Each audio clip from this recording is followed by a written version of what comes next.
si Cara David yan, di ba? Aha. Siya yung nagsabi ng ng sana mamatay lahat ng kurap. Yes, ayun.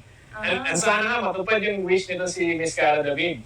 At kung may mga mambabatas sana na nakarinig ng wish niya, sana tulungan nila si Cara at magpasa sila ng batas as urgent na ibalik ang bitay. Para sa politiko lang from barangay to Senate to Congress to Vice President to even President, kahit mga gabinete, saka undersecretary, kapag napatunayan ng kasala sila ng plunder, malversation of public funds, or even graft, dapat bitayin na kagad sila. Maganda sana yung suggestion ni Chito na bitayin yung mga corrupt na politiko.